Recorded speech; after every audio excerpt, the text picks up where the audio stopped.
All right, Wednesday, August the 27th, 2025, a weather update about what's happening across the country, and really not a ton. It's a pretty quiet weather week.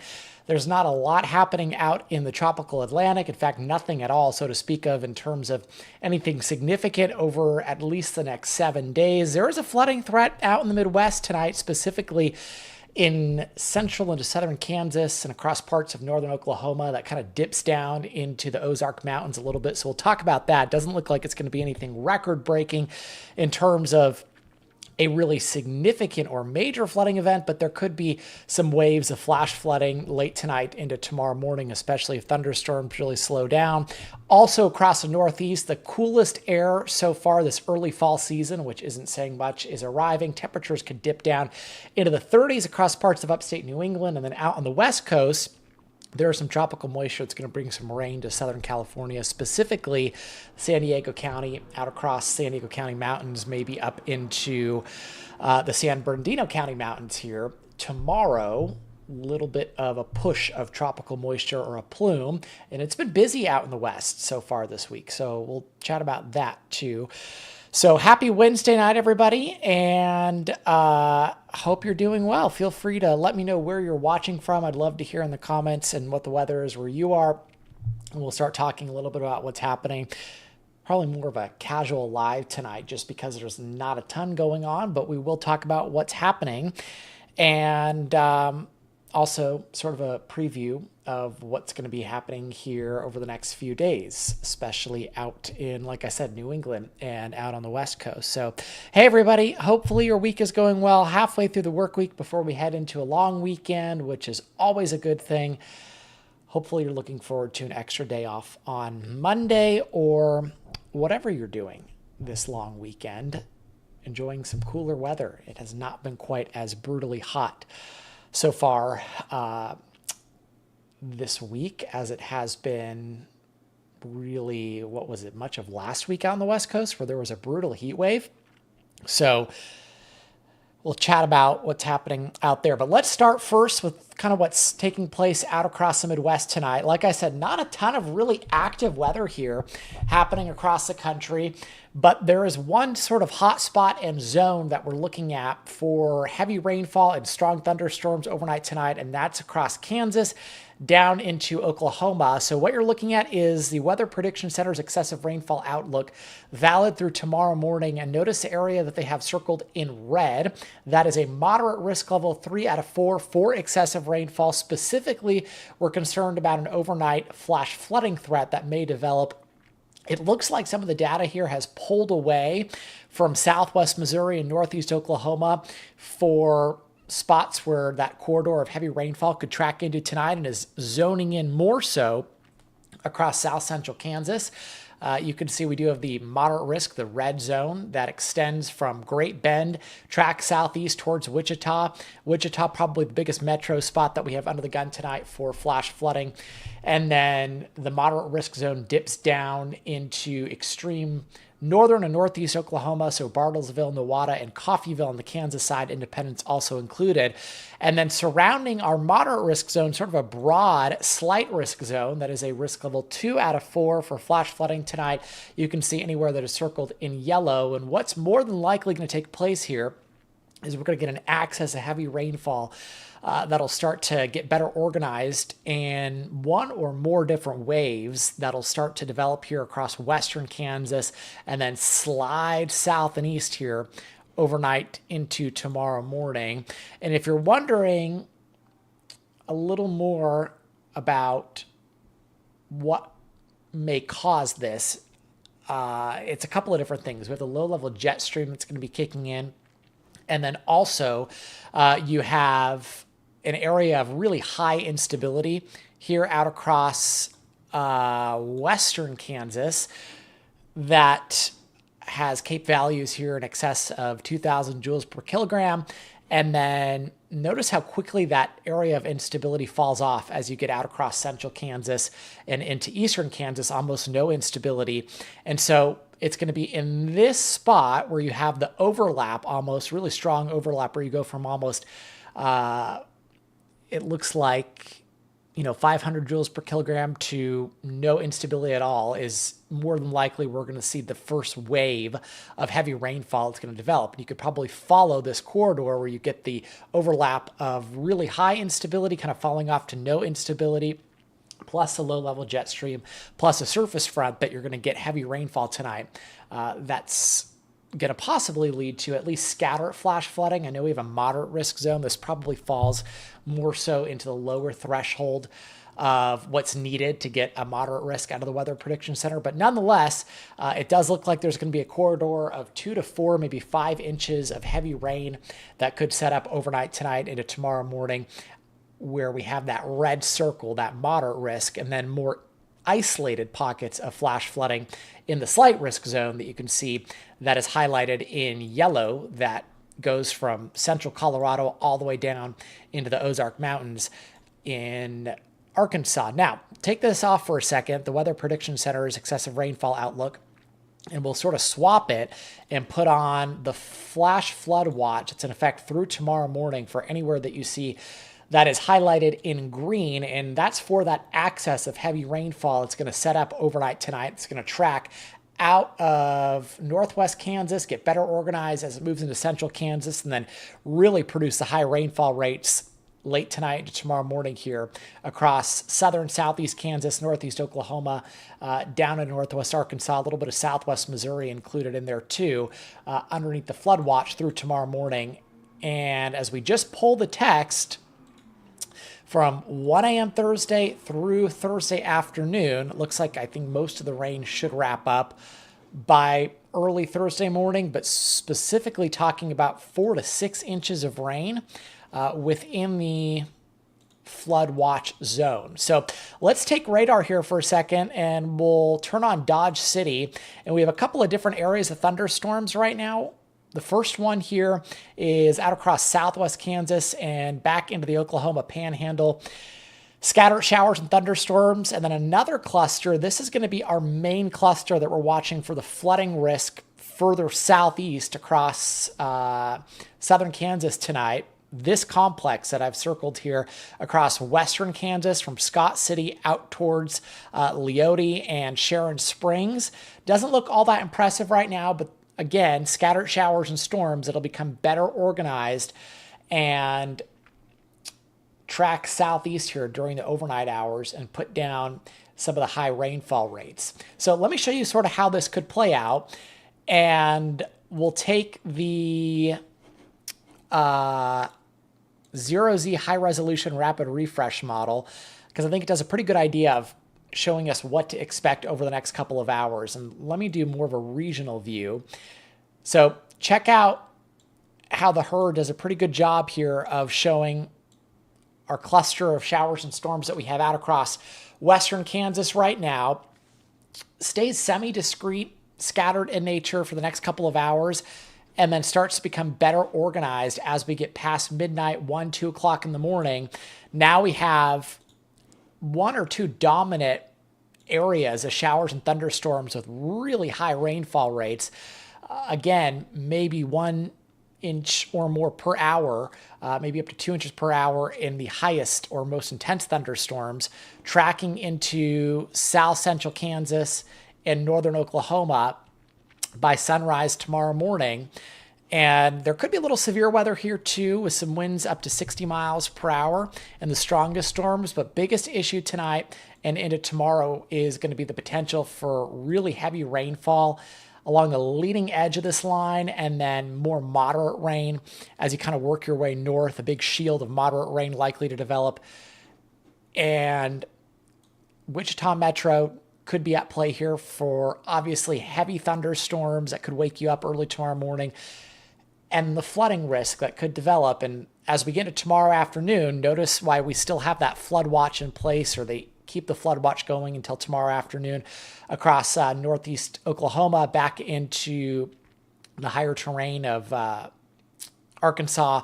Looks like some of the rain will linger through 1, 2, 3 p.m. before it finally moves out on Thursday, and things will start to quiet down. So big weather story tonight, nationally at least, is going to be the threat for some flooding across south central Kansas with our thunderstorms that are getting organized now across western Kansas. and we get a big shield or axis of rainfall with sort of a leading edge of stronger storms into early tomorrow morning. Rainfall totals here, again, 2 to 4 inches. Some spots could pick up as much as 5 inches of rain, and that's just during the overnight tonight into tomorrow. Here's total rainfall as depicted by the 0Z HRRR through early tomorrow. And you can see somewhere here across southern Kansas, back into southeast Kansas, northeast Oklahoma, there could be that access of 2 to 4, maybe up to 5 inches of rainfall. The HRRR rather aggressive. It may be even showing up to 7 inches of rainfall. I think that might be overdoing it just a little bit, but you get the idea that a lot of heavy rain could come down tonight somewhere across southern Kansas, northern Oklahoma, southwest Missouri, northwest Arkansas. Exactly where it's going to be hard to pinpoint, but the Flood Watch does a pretty good job and representation of showing where most of that rain is likely, or at least the heaviest rain that could lead to the flooding into tomorrow morning. So probably not the biggest flooding event that we've ever seen, but regardless, there could be some issues not only with flash flooding, but some rivers, creeks, streams could have a little bit of isolated flooding in those spots as well. So it is worth watching the setup through tomorrow morning here with the thunderstorms that we have now developing out across western Kansas. So that's sort of weather story number 1.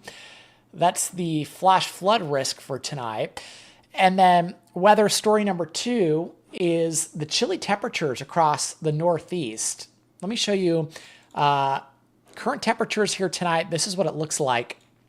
Obviously, kind of a big standout is the Ohio Valley into the Northeast, where we have temperatures, and this is, again, considering the fact that it's not even Labor Day, sort of unusual. We have temperatures in the 50s here already tonight across New England, especially here across some of the higher terrain of New England. Boston right now is at 66, which is on the cool side. So cool temperatures right now, turning chilly overnight tonight, with some 40s, even some 30s, not completely out of the question. And all this is thanks to a cold front that moved through. A strong cold front brought some showers, thunderstorms to New England earlier today. High pressure that is now taking over, and hence the dropping temperatures that are expected. Here's a look at temperatures tomorrow morning across parts of the Ohio Valley, specifically into New England. Check it out. 50s for Boston, upper 40s here across the coastline of New Hampshire. So spots like Portsmouth could dip down into the 40s. Portland, Maine, dipping down to the 40s overnight tonight in through tomorrow morning. And then notice, again, across some of the higher terrain of New England here, you even have some 30s that are going to start to pop up. Appalachian Mountains down through West Virginia, 40s, low 40s tonight. So it will be chilly. Sort of the type of refreshing air where you can open up the windows and give the air conditioning a break. Often this time of year, we're still talking about muggy, buggy weather across New England. So the 40s are likely through tomorrow morning. Even spots as far south as New York will get the 60s, obviously contending with the urban heat island tomorrow morning, but still temperatures as low as about 61, 62, likely for the Big Apple early tomorrow morning. Nation's capital, D.C., down into the upper 50s, close to 60 degrees. So it will be a cool start to our day tomorrow. And let me show you how far south some of this cool air gets behind our main cold front. Here's a look at the southeast. Tomorrow morning, you have temperatures here across northern parts of Georgia, northern Alabama, dipping down into the upper 50s and low 60s. So definitely unusual. And the other unusual thing is we don't have a lot going on tropics-wise either. So cool temperatures, flooding risk across the Midwest. Those are the 2 weather stories that we've already talked about. Third weather story to speak of here is going to be somewhat tropical related, but we're going to talk about what's happening out in the eastern Pacific.